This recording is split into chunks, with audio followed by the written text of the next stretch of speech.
우리 인생의 주인 되신 하나님 아버지, 언제나 선하신 뜻을 따라 우리와 삶을 주관하시고 인도하여 주심을 감사드립니다. 우리들의 삶을 되돌아보면 나 자신의 삶을 주인이 착각하여 하나님이 의지하기보다 인간의 얄팍한 지혜와 지식을 더 의지하면 살았음을 고백합니다. 우리의 교만을 물리치시고 주님을 인도 따라 사는 겸손함을 배우게 하여 주시옵소서.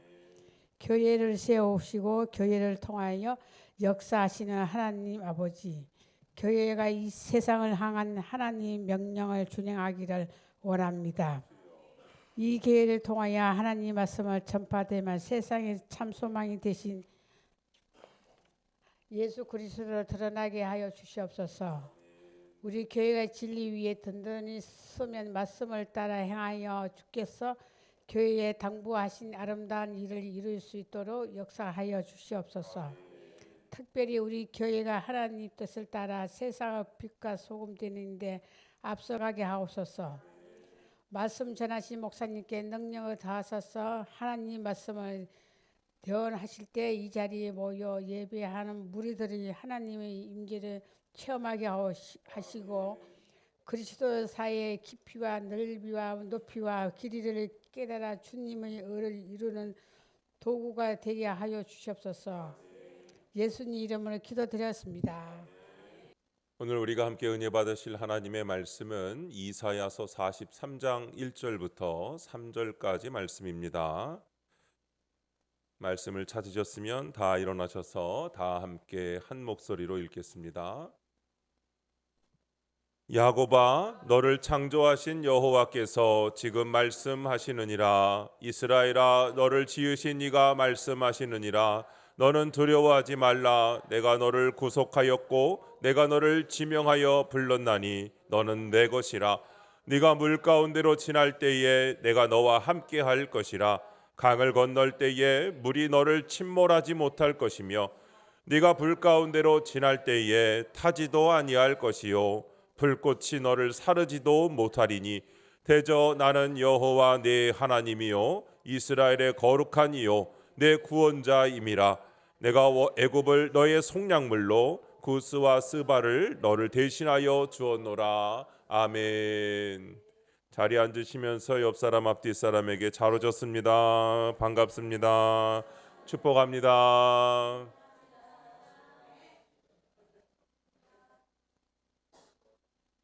너는 내 것이라 라는 제목으로 말씀의 은혜를 함께 나누겠습니다. 어느 날 저녁에 엄마가 저녁 준비를 하고 있는데 어린 딸아이가 부엌으로 이렇게 와가지고는 엄마한테 뭔가 자기가 쓴 글을 내밀었습니다. 이렇게 써 있는 거예요. 이번 주에 내 방 청소한 값 2,000원. 그 다음 주에 가게에 엄마 심부름 다녀온 값 1,000원. 엄마가 시장 간 사이에 동생 봐준 값 3,000원. 쓰레기 내다 버린 값 1,000원. 아빠 구두 4번 닦은 값 4,000원. 마당을 청소하고 빗자루질 한 값 2,000원. 전부 합쳐서 13,000원. 청구서예요. 엄마가 기대에 부풀어서 엄마를 보고 있는 딸아이의 얼굴을 쳐다봤어요. 그리고 아이를 물끄러미 쳐다보던 어머니가 엄마가 빙그레 웃으면서 연필을 가져와 가지고 딸아이가 쓴 종이 뒷면에다가 이렇게 적습니다. 너를 내 뱃속에 10달 동안 데리고 다닌 값 무료. 네가 아플 때 밤을 새워가며 간호하고 널 위해 기도한 값 무료. 널 키우며 지금까지 여러 해 동안 힘들어하고 눈물 흘린 값 무료. 장난감, 음식, 옷 그리고 심지어 네 코 풀어준 것까지도 무료. 이 모든 것 말고도 너에 대한 내 진정함까지 전부 무료. 딸아이가 엄마가 쓴 글을 다 읽고 나더니 갑자기 눈물을 뚝뚝 흘리면서 엄마에게 말합니다. 엄마 사랑해요. 그러더니 딸아이는 연필을 들어서 자기가 쓴 청구서에 큰 글씨로 이렇게 씁니다. 전부 다 지불되었음. 언젠가부터 사람은 자기를 주장하기 시작합니다. 내 것이다. 내 것, 내 소유. 이만큼 했으니 내게 당연히 주어야 한다. 이런 마음을 갖지요. 아이들이 자기 것을 주장할 때 가만히 보고 있으면 가당치도 않습니다. 내게 줬으니까 내 것이라는 겁니다. 내가 했으니까 내놓으라는 것이죠. 때를 쓰고 주장하는 것을 보면 가당치도 않습니다. 그러나 부모는 또 줄 건 또 주고 더 주고 또 주죠. 이런 걸 보면서 생각하는 것은 이게 하나님 앞에서 내 모습이 아닌가 하는 생각을 해봅니다. 다 하나님 주신 것인데 마치 내 것인 것처럼 자꾸 또 달라고 하고 또 달라고 하고 또 달라고 하면서 내 것을 자꾸 주장하는 그 어린아이의 모습이 지금 오늘 내 모습 아닌가 하는 생각을 하는 겁니다. 사람은 자기를 주장하면서부터 사실 불행해지기 시작합니다. 내 것이라고 생각하는 순간부터 불행해지기 시작합니다. 사랑을 잊고 은혜를 잊게 되고 말기 때문입니다. 여러분 잘 아시는 아담과 하와가 있잖아요. 여러분 아시죠? 네, 감사합니다. 아셔서. 아담과 하와가 선악과를 따먹었을 때 행복했습니까? 안 따먹었을 때 행복했습니까? 선악과를 따먹지 않았을 때는 그들은 분명히 행복했습니다. 따먹고 나면 행복해질 줄 알았더니 따먹고 나니까 행복해지지 않았어요.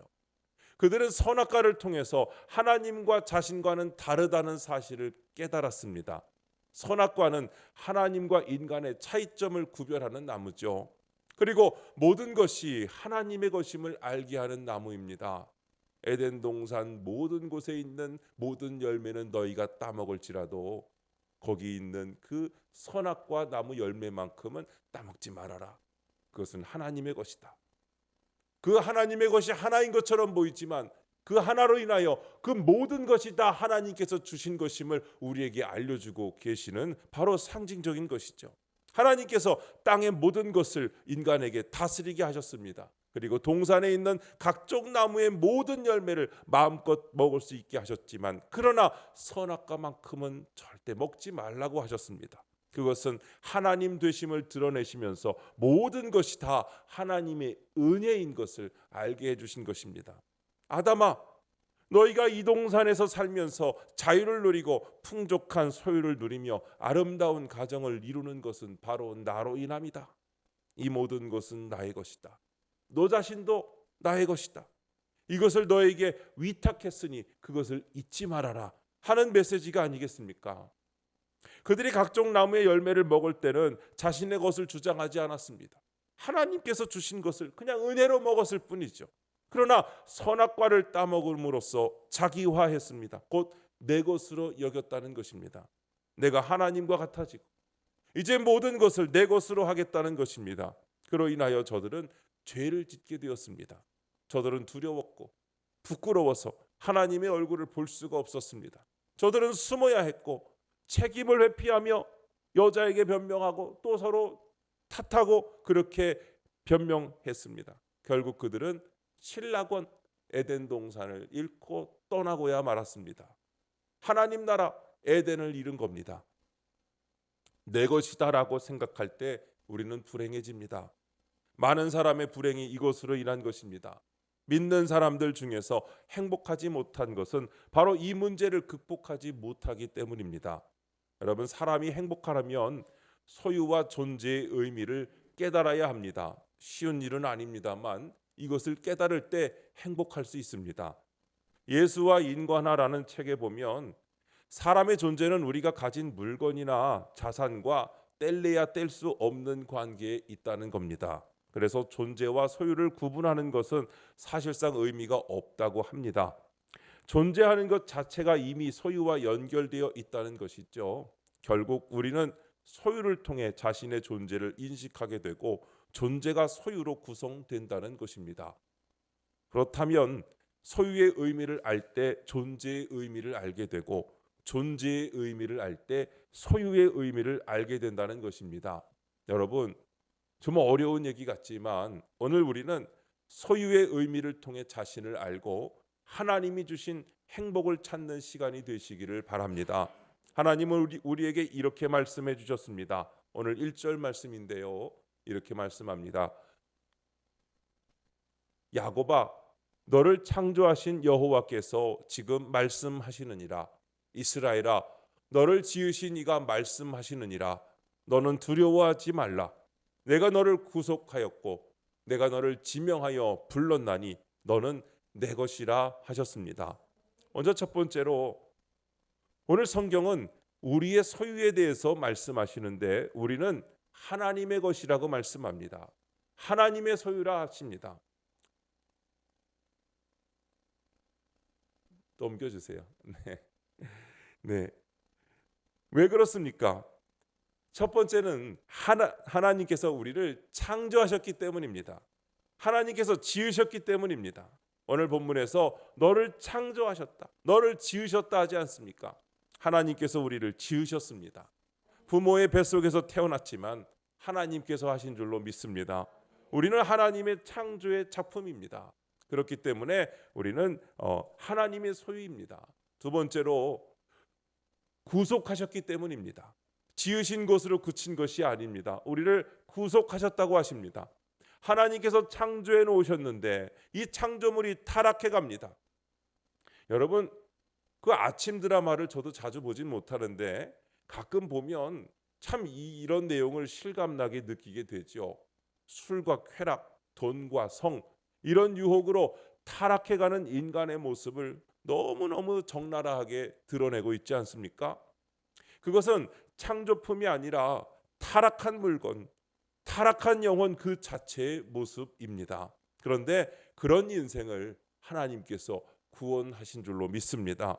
고린도전서 6장에 보면 우리는 하나님께로부터 받은 바 하나님의 소유라고 하십니다. 6장 20절 말씀인데요, 같이 읽겠습니다. 값으로 산 것이 되었으니 그런즉 너희 몸으로 하나님께 영광을 돌리라. 아멘. 우리를 위하여 엄청난 대가를 지불하신 하나님의 은혜와 사랑이 여기에 있습니다. 우리를 위하여 하나님께서 아들을 내어주시는 희생을 통해 그 대가 지불을 통해 우리를 다시 살려내셨고 생명을 주신 줄로 믿습니다. 여기서 더욱 우리는 우리의 것이 아니라 하나님의 소유가 된 것을 믿으시기 바랍니다. 룻기에 보면 엘리멜렉과 나오미 부부가 베들레헴에 흉년이 들자 모든 재산을 다 처분하고 두 아들을 데리고 모압 땅으로 갔습니다. 잠시 동안은 흉년을 피해 모압에서 안주했지만 시간이 지나면서 엘리멜렉 남편이 죽고 두 아들 말론과 기럨도 다 죽고 맙니다. 이제 남은 것은 나오미와 두 며느리뿐입니다. 나오미는 허망한 그 땅에 더 이상 머물지 않기로 결심하고 두 며느리를 자기 동네로, 자기 원래 동족으로 보내고 자신은 베들레헴으로 돌아오려고 합니다. 그때 룻은 시어머니를 따라서 베들레헴으로 오겠다고 했죠. 베들레헴에 돌아온 나오미와 룻에게 기업 물을 사람이 있었습니다. 그가 바로 보아스입니다. 보아스가 바로 기업 물을 자로 저들의 제사를 되찾아주고 룻과 혼인하여 다윗의 할아버지가 되죠. 보아스가 대가를 지불합니다. 그로 인해 룻은 보아스의 사람이 됩니다. 그런데 이것은 보아스에게 속하게 된 것이지 주종 관계는 아닙니다. 수평 관계고 은혜의 관계입니다. 구약 시대에는 기업 무르는 제도가 있었습니다. 이것은 재산을 다 잃은 사람을 대신해서 가장 가까운 친척이 그 대가를 지불하고 재산을 다시 회복시켜주는 관행이었습니다. 병이 들어서 재산을 다 처분하거나 실패를 했거나 여러 가지 이유에 의해서 재산을 잃은 경우 그것을 다시 찾아주는 제도이죠. 나오미 같은 경우는 이미 재산을 다 처분하고 떠나버렸기 때문에 다시 돌아와서 그 땅에서 살 길이 막막한데 그것을 기업 무르는 사람이 회복시켜주는 그런 일을 해준 겁니다. 여러분, 그것이 이렇게 회복되었을 때 얼마나 큰 대가이고 큰 은혜입니까? 다 잃었지만 다시 찾았습니다. 다시 찾을 때 그때는 자신은 은혜로 사는 겁니다. 그의 종은 아니지만 그에게 속해서 사는 것입니다. 그런데 여러분, 우리가 그렇습니다. 우리는 여러분 죄와 사망으로 이미 생명을 다 잃은 자였습니다. 그러나 하나님께서 당신의 외아들 예수 그리스도를 십자가에 내어 주심으로 우리를 죄와 사망에서 건져 주신 줄로 믿습니다. 엄청난 대가를 지불하셨습니다. 얼마짜리입니까? 얼마짜리인지 돈으로 환산할 수가 없어서 예수님짜리라고 표현하기도 합니다. 우리는 엄청난 은혜로 구원을 얻은 것입니다. 우리는 이제 은혜로 삽니다.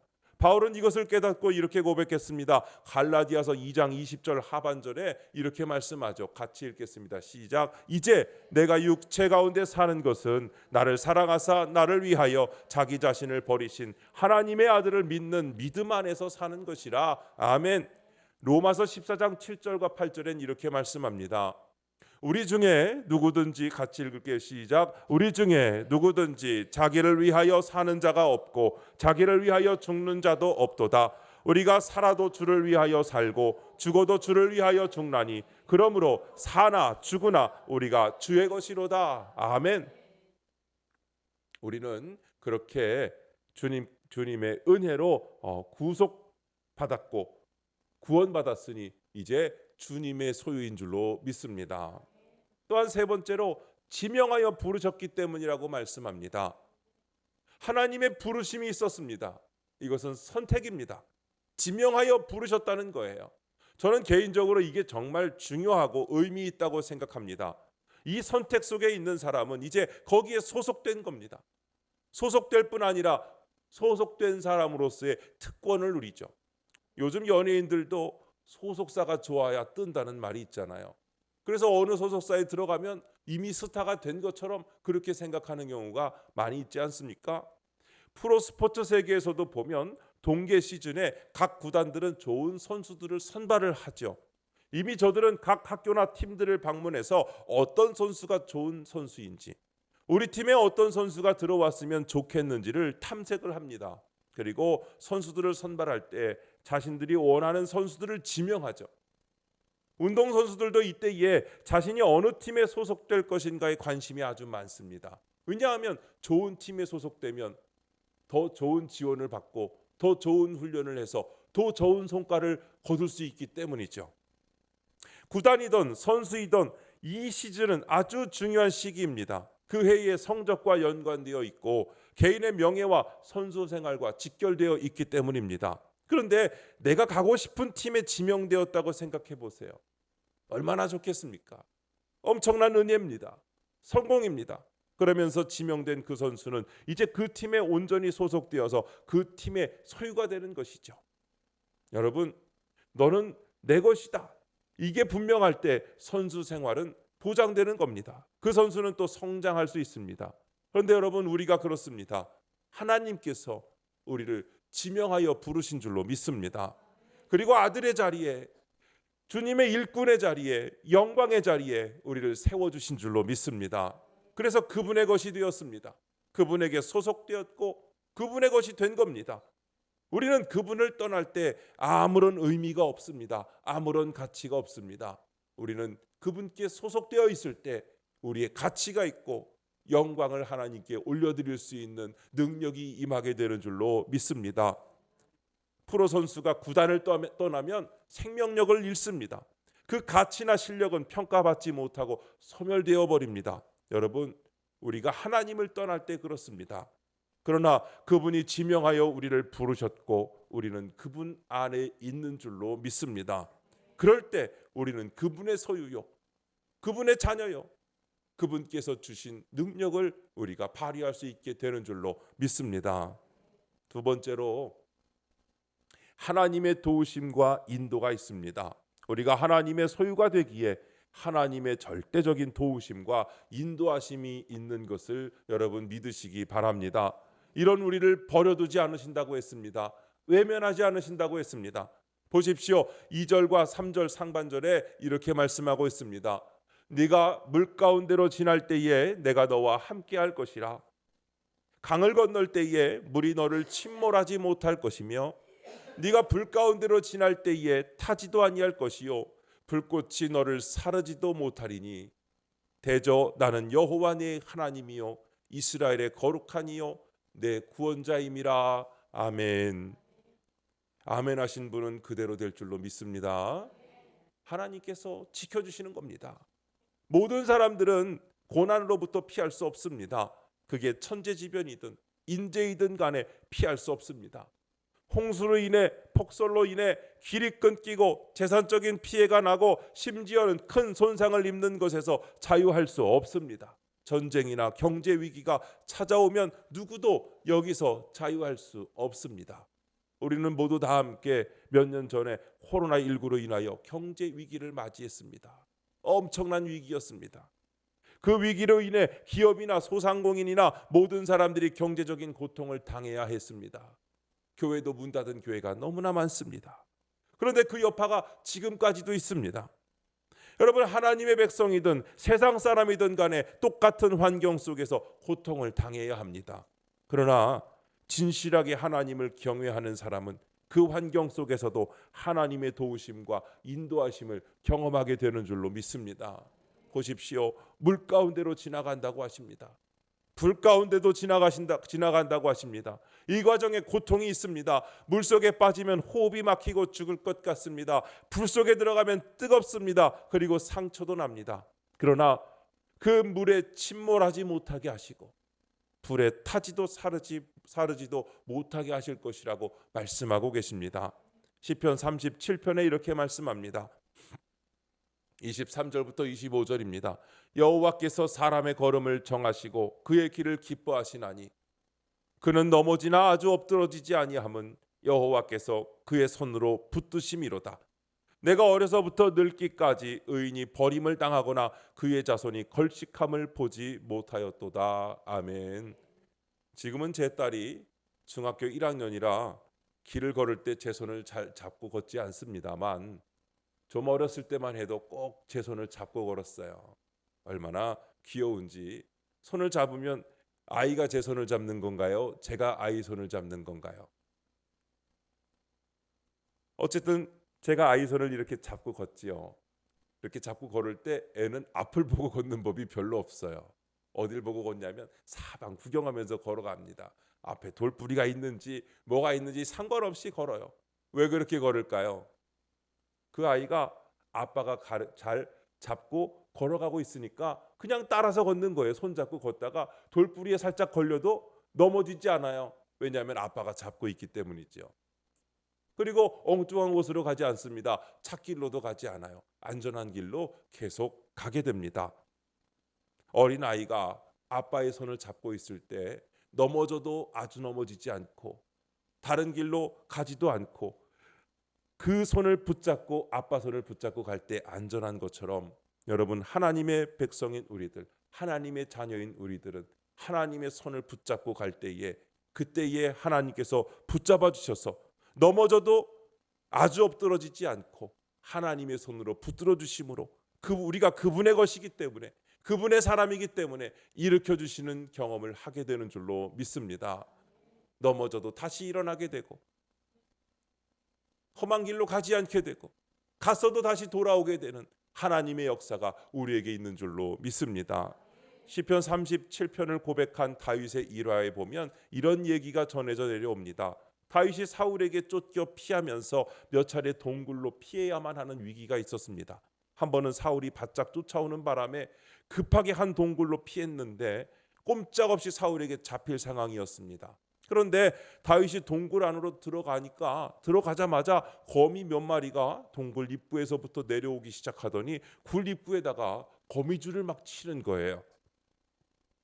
사울이 잠시 후에 동굴 입구에 도착했는데 이미 거미가 그 굴 입구에 거미줄을 쳐놨으니까 이렇게 보니까 사람이 들어간 흔적이 없거든요. 거미줄이 쳐져 있거든요. 아, 여기에는 다윗이 안 들어갔나 보다. 자, 다른 곳으로 서둘러 뒤쫓아라 하면서 돌아갔다는 겁니다. 여러분, 때로는 예상하지도 못한 사람을 통하여 하나님의 구원의 역사가 이루어지고 하나님의 인도하심이 함께 하시는 줄로 믿습니다. 오늘 본문 마지막 부분에서 하시는 말씀이 바로 그것입니다. 3절 말씀에 내가 애굽을 너희의 속량물로 구스와 스바를 너를 대신하여 주었노라 했습니다. 이 말씀은 바로 고레스 왕에 의해 이스라엘이 앞으로 바벨론에서 예루살렘으로 귀향하게 될 것에 대한 예언의 말씀이기도 합니다. 고레스가 애굽과 구스를 치는 과정에 그들의 희생을 통해 하나님께서 이제 이스라엘을 돌이키게 하실 것이라는 말씀인 것입니다. 한 가정에 한 가정의 가장이었던 김 집사님이 갑작스럽게 회사의 구조조정으로 실직하게 되었습니다. 가족의 생계를 책임져야 하는 김 집사님은 큰 충격을 받고 불안한 마음으로 다음 날을 맞이합니다. 경제적 압박이 커지면서 그는 기도를 시작했습니다. 하나님과 교회 공동체에 자신의 상황을 솔직하게 털어놓으며 도움을 간절히 요청했습니다. 그러면서 김 집사님 매일 기도하며 이력서를 제출하고 다양한 일자리를 알아보는데 몇 주가 지나도 좋은 소식이 없는 겁니다. 그러던 중에 한 교회의 성도님과 만남이 이루어졌는데 그 성도가 김 집사님의 상황을 듣고 함께 기도를 해줬습니다. 그 성도는 김 집사님에게 자신의 회사를 소개해줬고 결국 김 집사님은 거기 면접을 보고 결과적으로 그 회사에서 김 집사님은 원하는 직위로 채용되었고 이전 회사보다 더 나은 조건으로 일하게 되었다고 합니다. 그런 이 모든 과정에서 하나님이 항상 함께 하셨음을 느꼈습니다. 어려운 상황에서도 기도를 통하여 하나님의 도우심을 체험하고 믿음을 잃지 않으려고 했던 것이 큰 힘이 되었다고 고백합니다. 예상치도 못한 사람을 통하여 일하시는 하나님의 손길을 느끼면서 그때 그분은 이 말씀을 기억했다고 합니다. 오늘 읽은 말씀 2절과 3절 말씀입니다. 같이 읽겠습니다. 네가 물 가운데로 지날 때에 내가 너와 함께 할 것이라. 강을 건널 때에 물이 너를 침몰하지 못할 것이며 네가 불 가운데로 지날 때에 타지도 아니할 것이요 불꽃이 너를 사르지도 못하리니 대저 나는 여호와 네 하나님이요 이스라엘의 거룩한 이요 내 구원자임이라. 내가 애굽을 너의 속량물로 구스와 스바를 너를 대신하여 주었노라. 아멘. 주님을 경외하는 사람에게 시험을 허락하기도 하시지만 그 시험을 피할 길도 내시는 분이 우리 주님이신 줄로 믿습니다. 피할 길뿐 아니라 오히려 그것을 통하여 다른 기회로 삼게 하시는 분이 바로 우리 주 하나님이십니다. 우리는 이 하나님을 잊지 말아야겠습니다. 여러분, 그렇다면 이제 우리가 해야 할 것은 내가 하나님의 것임을 잊지 않고 온전히 그분을 경외하면서 살아가는 것입니다. 때로는 우리가 어리석어서 내 정체성을 잊어버립니다. 내가 누군지, 내가 누구 것인지, 나의 것이 누구 것인지.